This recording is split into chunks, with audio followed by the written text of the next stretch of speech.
kati awo era nenkolera mu covid omwe era nakola oluyimba baluyita Kansalewo nga bukyalaba olwa Sheebah. Kati oluyimba ate lukola ate byo byali byangu nnyo mukama ine engeri gyakolamu ebintu kubeera nalukola nga mmanyi lwa Sheebah nga tannaba nalunsabako neze nagenda mu studio nga mmanyi lwa Sheebah kuba producer yankubira nangamba bro bamuyita X on the beat pulira njagala nkolereyo Sheebah oluyimba ne mugamba nge yakoze program ne Sheebah kube ngoma nzije nengenda nenyimba oluyimba nenkubira dirisa dirisa nno nina oluyimba Sheebah lusobola omukolera akakatonda kasita balulira webati. Okay, omukutu CRUZ exclusive kosinzidde okubanga ate otulabira ALLANCRUZ gemanya nyongera okwanizaako yonna gyotulabira tikasubira obulamu butambulira ddala bulungi nnyo bulungi ddala olunaku olwaleero tuli proudly powered by Marus Bridal Center bagamba itali kuwali ku Anil Plaza osobola okubanga tofuna gomesi z'omulembe mishanana bitambala bintu byonna babirina bulungi nnyo bulungi ddala olunaku olwaleero ku show nga bwentera bategeeza bavubuka banjawulo buli omu akola ekintu ekyenjawulo naliko ne Karo Nantong nangamba Alan waliwo omuvubuka bamuyita Tamji naye wanyukyasiza akayina pieces ennungi ne mugamba Tamji pieces ze ziriwa nangamba yawandiika oliwa awandiise ennyimba nnyingi bize Mata Mukisa XCLUSIVE Mata Mukisa awandikidde Sheebah oluyimba taito Kansalewo so ennyimba nnyingi nnyo zaze yawandika muvubuka muto ennaku zino industry erimu abavubuka bato naye nga ate kibakola bakitegeera ddala bulungi nnyo kale olw'ensonga eyo yensonga lwaki muleese olunaku olwaleero eri abagala obawandiikira eri abagala pieces ennungi lyrics ennungi eziriko va ku muntu ajja okuwandiikira oluyimba nga lulungi naye nga lyrics asize eziriko so lyrics eziriko agenda kuba atubuuzaako akaseera kano kennyininyini andowooza kabe nga ate atubuuzaako n'oluvannyuma atandikire ddala awo nnyini neyanziza nnyo Alan okundeta ku CRUZ exclusive si kyangu era mbaddengayo nga njayana okuba nafuna omukisa naye mukama w'amaanyi ndi wano tugenda kuba nti twogera ebigambo obaoli abadde batamanya abandaba omulundi okusooka bamanye kyekyo neyanziza nnyo obulamu gamba ki obulamu si bubi tebitambula bubi akula for the very first time munyonyola omulimu gw'okola nabiki byokola ebikuwangaza mu industry kati Tamji industry eno ngibadde mikoze bintu nali promoter like nzize nkula omaye ebintu bino tova eri buvinoogwa industry eno somero mulimu okusoma bintu bingi byetuyitamu obaoli akutuuka we bayinza okukulabira Alan okutuuka nga asobola okuwa platform kitegeeza bingi byogo ozze ng'olwana okuyitamu naye obudde buno ensonga lwaki ndi wano ndi writer nkoleddeko abayimbi ab'enjawulo abamu mukama tannabawa mukisa kuba nti ensi ebamanya abamu mukama yabata mubamanyi n'ennyimba muzimanyi ezimu zenkozeeko nawe tugenda okuba tubyogera mu maaso awo Tamji erinnya lyakuki Tamji yali nickname ku ssomero kati Tamji liva mu linnya lyange nze Mugisha kati twalina bakyali bange nga lyo Semaganda nga tumuyita Tamaga kitegeeza tuleeta ti netugattako wali ebisigadde kituufu Tamji ti then kati bwetyo bwe twafunanga amanya era gye bali bakyali bange bayita Tamaga Talufeeta okay wow omuntu bakulaba oli muvubuka muto oli mu myaka ngeno ndi mu myaka 25 wow oli mu myaka omuvubuka walandika okuba nga ate anoonya ensimbi n'okuba nga asettinga future ye of course music buli omu ajagamba natandikira ku ssomero but ekintu njagala nnyo okukola interviews zino omuvubuka n'amanya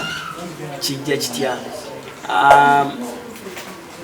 oyingira otya music ono ng'omuvubuka omutava ku ssomero otandikira music industry mubaamu obuzibu bw'okwetunda eri abayimbi mubaamu otugambye wali emagana otugamba wali promoter obitandika otya kubayiriba si kyangu ndenakamu lutalo lwennyini kakati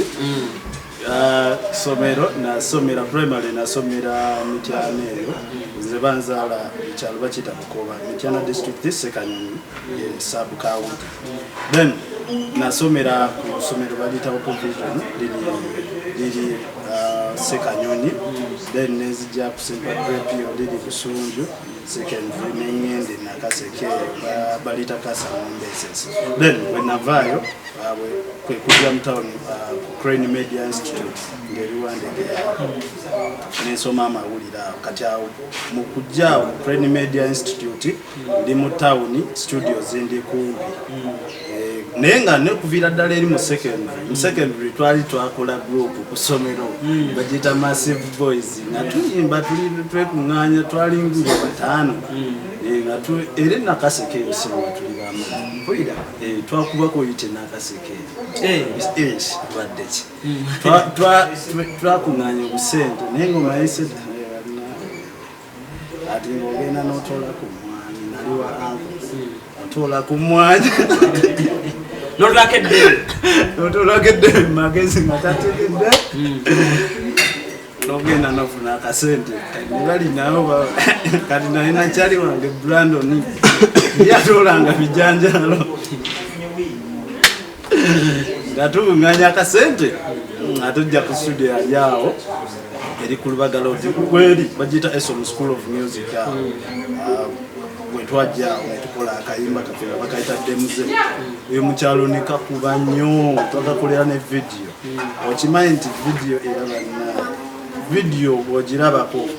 twawamba omwana w'essomero namufula Vixen ng'ali mu uniform akaba bakayita batya Demuze mwawamba omwana byampaka si byampaka kati twabasanga badda waka tetumumanyi naye nga tuli mukola video olimba baliyita Demuze Luwana mukazi ne mukazi tetumulina kati tulawo omuwana ali mu uniform tumwegaya tugala kati tuyambe gwatutaasa wadeni video eno bwotaba amegenda kufa bambi natuwuliriza era akayimba gye kali ku YouTube ebiseera ebyo nga tetumanyi na YouTube kati akayimba ani akayina Nakaseke eyo gyeka okay katukola akayimba kati ngenda okujja eno okutandika kusoma wali eri ku Crane Media olwedaka akayimba gye kali twakakola kati bwetuuka eno mu town nga bwomanyi music mwagala njagala okuyimba neŋŋamba labe Nakaseke kakuba kati ati nini Kampala kasobola okuba na promoting ke Kampala kati olole DM gye nagendako sajja nantunuulira nga kaleti nkawulirizeemu nenkamuba nakateekamu awo nakawuliriza olwamala okawuliriza nantunuulira nasooka sirikamu awo eddakiika nambuuza ekibuuzo akayimba akalibeyo kati olina sente kika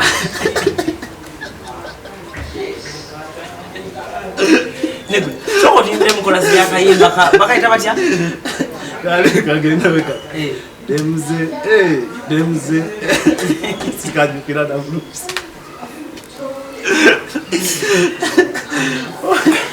kati udde buno nakyali wange naye tasobola kujjukira takijjukira enaddayo kalumu kange wenali mpawalira naye kakati nebintu bifuuse serious sirina sente akayimba si kalungi ngenda kukola ntya naye kati omanyi waliwo omwami bamwita Keno Musoke akola ku Metro FM era director wa Kansalewo College nga alina studio bagita CRUZ studios kati nenkwatagana naye bambi nanyamiriza ku studio ye nangamba ati kina buzibu osobola okufuna nga akadde nojja nobeerako wano ku studio osobola oyiga ebintu ebyenjawulo kati CRUZ studios ng'eryawo Makerere so netandika okuba nga mpitirawo studio eyo yanyamba nnyo okuyiga kuva ku kiro omwami kye yaŋŋamba nima nti neetaaga okweterezaamu neetaaga studio eyo nembeerawo nnyo awo omwami oli okuŋŋamba kiri natule kanengane kachiche jinzo kuba music kati sirina sente music yetagisa sente ate ndabika sinaba kuyiga kimala kuba nsobola deliveryinga waka atuse ku mutima so nengambo manyi fuka promoter kuba kati akakayimba nali eno majestic bicheyezizza inga manyi abantu bentusaako music natambula underground kati ngamba ate waliwo muyimbi yenga inamuna akasenteke ninga abantu tabamanyi ina katize katandika okukola ekyo notandika mbwa promoter katandikire mbwa promoter muyimbi wajja ku studio ku CRUZ akayimba ke nga munyonyola kati mazoka ko naye waliwo underground promotion akayimba tukatekayo ne katambula kibiki ne munyonyola nga wasokera ku muyimbi tebamanyikidwa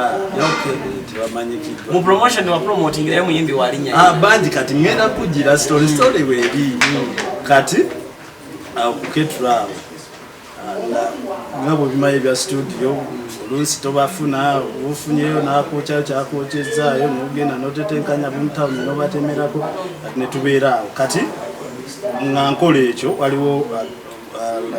bangiyite recording label obachi bakola auditions nga baagala abayimbi ne bafuna abayimbi omuyimbi bali bamuyita Triple omulala Sonkato nakuzimenta focus kati nenkwatagana neyo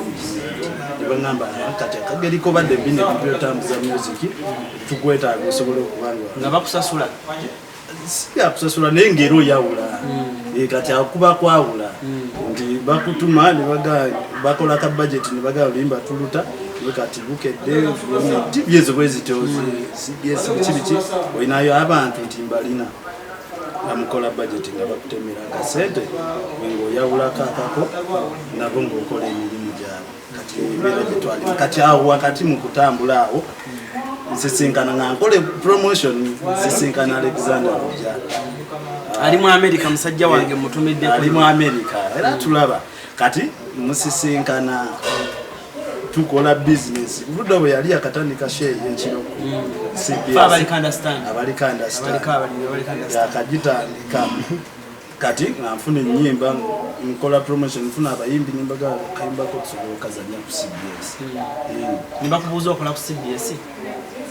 ngamba nyo betombuza naye gwe linda gwe tukanye gwe katazanya tuddamu kundaba ondaba nkuba kati nga jaja ali kati muyimbi nga ajira tutesa mpaka yimbake nga katwalira muganda wange njangamba kayimba no kanene kaise muyimbi ye agali naye nga tukola bwetu kakati awo njane tukwatagana bulungi nafuka muntu wange mpoyo kati muganda wange kati awo dictator maka wajira naye gata kwa understand kati mukwegata kwa understand ndo simanya ni aleta kirowoozo ekyokuba nti bakyaza abayimbi ekiro naye kirowoozo kyajja era nekikola kati ne bampita ne bantuuza ojja ne dictator maka ne baŋambe naye wenatandika ekintu kino naye kageri gwe kolimu ebyo bya promotion elimbayimbi kati beera ng'okwasaganya tumanye gwamanya ani ajja kushona kati ne tutandika iro upcoming bayimbi bonna kati jjukira radio eri nene kwata essimu n'okubira omuyimbi gonna ngamba nkwagala kushobeti nga bajja kati jjukira bo babeera busy kati ngamba kubira tutandika tukola shonekwatawo bayimbi bonna abasinga twabakyazira kyensinga osanyukira nti abayimbi bangi n'abaliko abakali kati obudde buno abagiramu ebyo biseera bayitako emikono gyange tekisanyukira twabawanga platform nga banoonyerera nje tukole so connections ogenda ozifuna kati awo wenfunira connection awo abantu mbafunira ddala contacts zifuna kuziganya n'abantu kati ngamba mu kaseera obuyimba bwe nandibadde nnyimba kiriko enfunye ne connection z'abantu tusobola okugira loja nogamba nzeni nawe akayimba akalungi wanini tukoze tukyambadde nsaba okawuliremu nyimira ku ofiisi nakawulira kati kenfunya connection z'abantu abo abatonotono benakafuna ennyimba ze nandibadde nga nnyimba ezakaziwandiikenga ziwa abayimbi abalala penki akasente nga bwe natereeza okutuuka bwe natereddemu naye nga mu ekyokuwanika naawe okyewulira kuba nali nnyimba naye era okuzaako emabega nga ntandika okuwandika oluyimba lwe nasooka okuwandiika nendulabako ku TV nendulabako buli wamu wali lwafiyo nansubuga era naye mwebaza kuba yampa chansi nali siwandiikirangako muntu luyimba nelubeerayo wabweru tonansubuga yali abeera yuko oba akyabeera yuko gyaliyo yuko balina studio nabagiyita film award njimanyi wali eri so yalina bbawe nga musiraamu oba bayawukana kakati nga muweereza kaddemu ndi wali ku studio gye nagambe kefa kati mbeera awo nkolakola buddemu naye nga bwomanyi si byangu ngaoluusi okola obuyimba nawe toyagala kawuliriza nga tekakunyumira kitegeera paka bwe nalemezaamu nenemiza kati lumu ndowooza kiba butekkiririzaamu kati lumu ankola akayimba nga nkaweereza Fiona Nsubire era na ledio gye namuwulira yali ku interview nefuna namba yawe nekamuweereza nangamba omanyi janguko ku studio yaffe yali awo Salama Road kati gye nakola nazira ne producer wange bamuyita Mada CRUZ era yali akolera ku kefa natugendayo nangamba akayimba nakawulidde kewansindikidde naye tusobola okukolayo ekintu ekirala mugamba tekirina buzibu producer nali ntambudde studio yawe natukuba oluyimba awo baluyitawo biseera ebyo yali alina sikando ye neziza bafana kati nga mukolera oluyimba ngayagala oluyimba lwazaayo eri kati natukola oluyimba oliwanzikiza lero oluyimba lwenasooka owandiika nendulaba ku TV nenduwulira ku maledio kati awo tandika okwekkiririzaamu osobola okikola awo nekwandikira obimanyi si byangu kutuka owandiika oluyimba abantu balumanyi si byangu owanditse ennyimba nyingi nekwandikira ku studio fiye nemuwandiikirako awo bakayita wuuyo gye kali ku YouTube ye nemuwandiikirayo akayimba ofunamu akasente oba byakwenyiga ku brand nawe kukira tewali kasente olina okutetenkanya wenyige ku brand nawe oyitewo yakashutinga teyakashutinga ononya ansa ya koyikoyi ate akolera ku bantu bangi nekolera ku bantu bangi n'ekirala nga ndaba tebitambula bulungi abayimbi tobafuna abantu abagula ennyimba tebatera kulabika abayimbi bangi naye abagula ennyimba batono abasinga balina ba writers baabwe ate n'abasinga beewandiikira bwotunula kugamba nabo tebalina bulungi kasente ate nkwata akasente kaweera ate akandikoze ebirala agenda mu studio naye kati neŋŋamba nze kuva dda njagala nnyo okulwana ndabe nga neteekayo ndowoozamu naye kati ndi ku rediyo waliiri abayimbi balina kati neŋŋamba nina idea asobola oyiya ennyimba netandika okuyiyanga ennyimba nga nkola kolansi oluusi ne pre-kolansi then nenoonya abayimbi ki abasobola olutuulamu obulungi balukole nga lwange silubaguza wabula mbayita ne baluyimba nga lwange kati nenkola oluyimba nza luteekamu ssente kati ezimu ku nnyimba zenakola lwolimba baluyita tweweemu twerekemu kakumabula lwakuba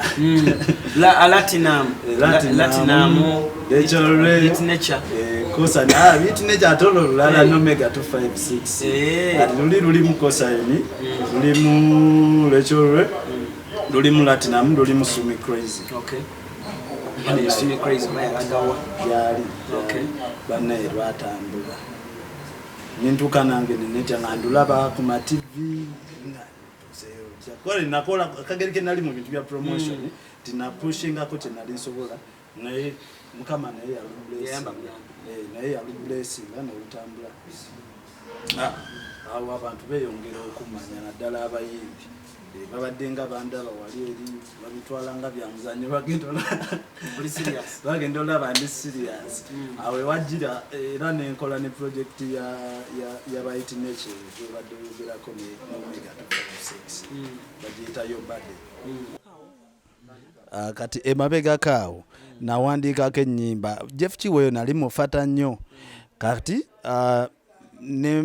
nenkola oluyimba nga mufata muwe nyimba naye nga ndowooza tazitegeera kati nkola oluyimba baluyita osobola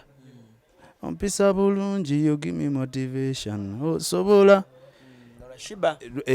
nduwa Jeff Chiwa samanya ani agenda oluyimba kuba Jeff Chiwa alina abayimbi bangi adiringa n'abayimbi bangi so ndumuwa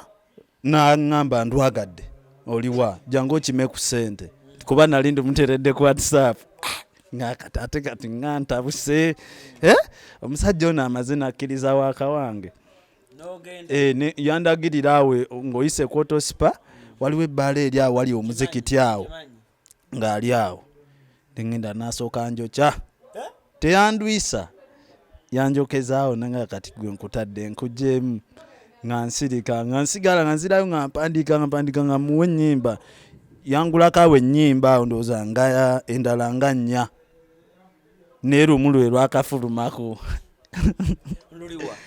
olwo osobola kati ankubira wayisewo akabanga ankubira oluyimba lwonna lukoze luli wa eno beats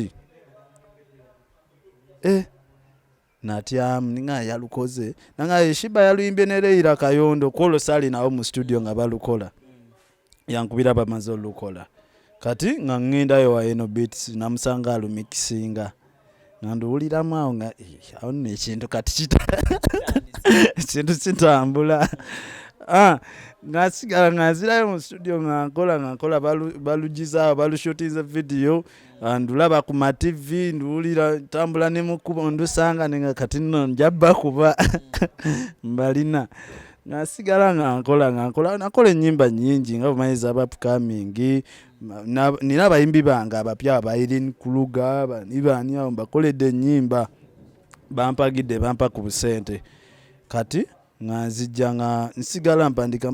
mu kiseera ekyo nawandika nnyo ennyimba nnyingi nalwankubadde nti abayimbi be nasinga okukolera nga obwo obudde nga nsi tebamanyi bulungi kaakati mu biseera bya COVID-1 eno twalinanga obudde bungi n'ebyali bitwala ennyo obudde bwange nga tebikyaliwo mbeera nnyo mu studio kati akaseera kanyamba nnyo nenkola ennyimba nnyingi mwe mwajjira oluyimba lwa Martha Mukisa ekiwoba kikola atya oba yakikola naluteekayo ne lukola ngenda olaba lutambula TikTok biki nga challenge nziraba ninga kitegeeza abantu oluyimba lwa Martha Mukisa ekiwo yakulaba atya bwakulaba kawulira atya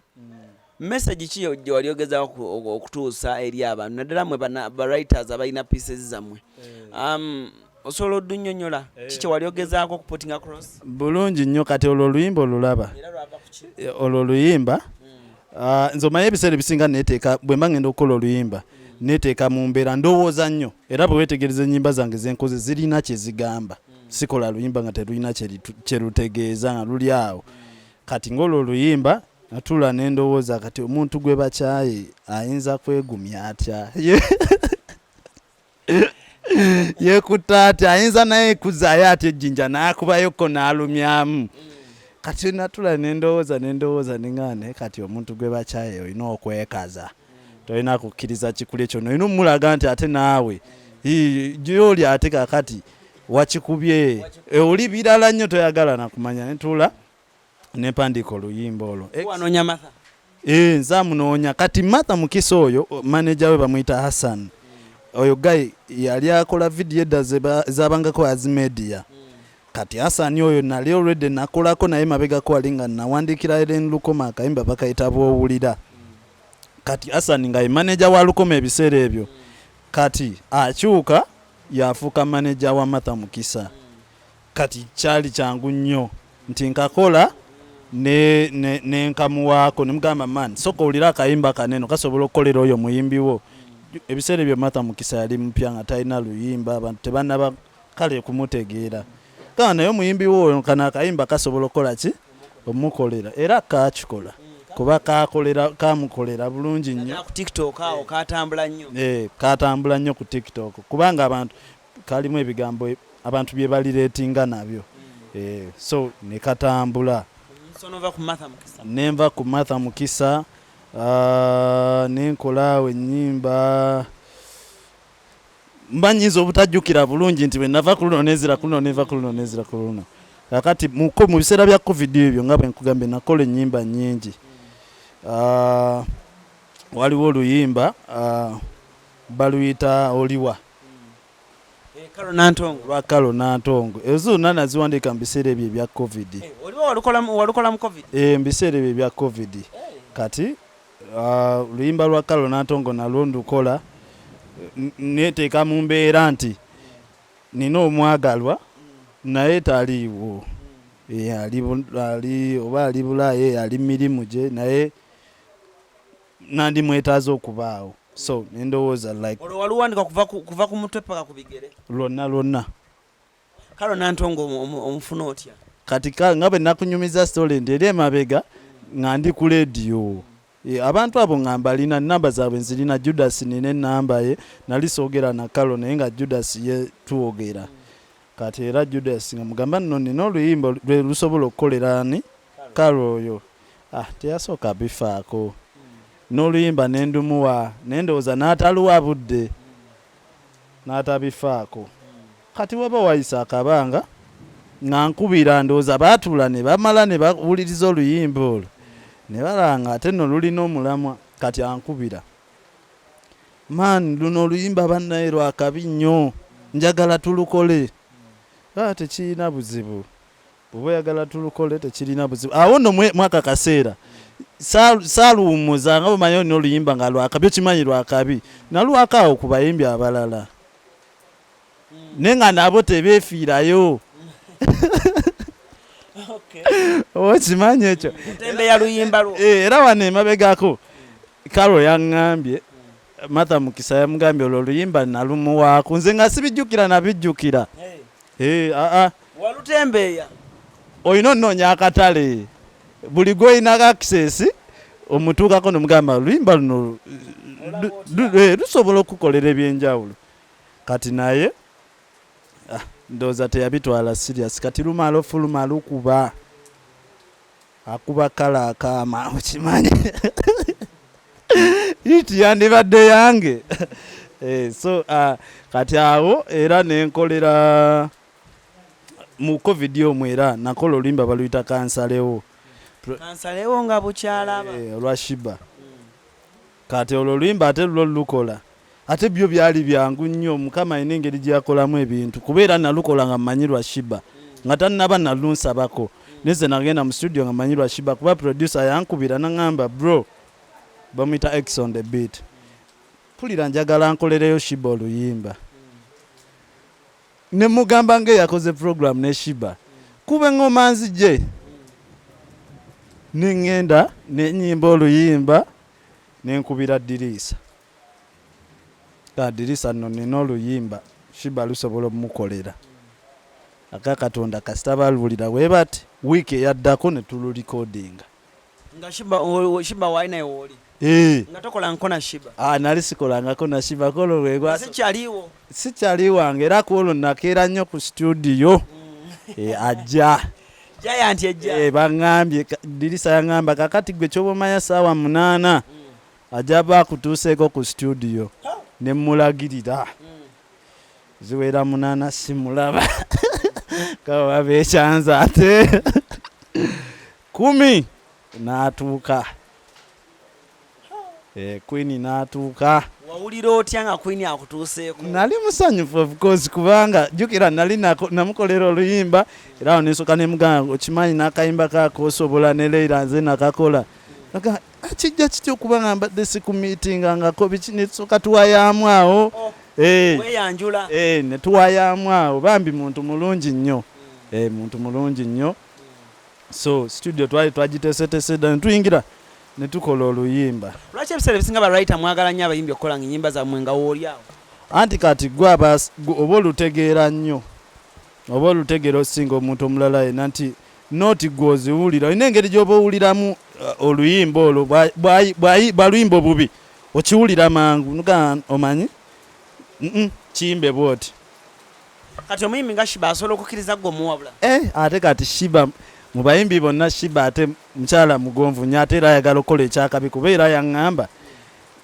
kyasooka okuŋŋamba totya bw'oba owulira nga nnyimbye bubi ŋŋamba ngamba nti tutereze wano kuba saagala ate lufuluma abantu bagamba Sheebah yakoze bino kati nyamba tuyimba oluyimba luno luveemu nga lulungi era nange kye nakola nti gira Sheebah tukakole bwe tuti ntukola olwo oluyimba Kansalewo omulamwa gwali gwaki okusinga Kansalewo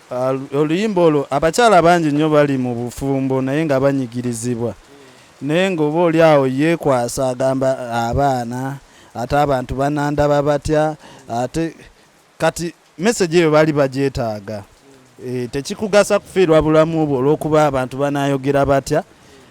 oli waddembe osalawo oli wa bulamu bwo okulaba nti ogenda mu maaso bingi nnyo byoba okyasobola okukola okyasobola osisinkana ebintu bingi nnyo so ye message yali mu kayimba ako bwe nakirowoozaako ne ŋŋamba nina okukola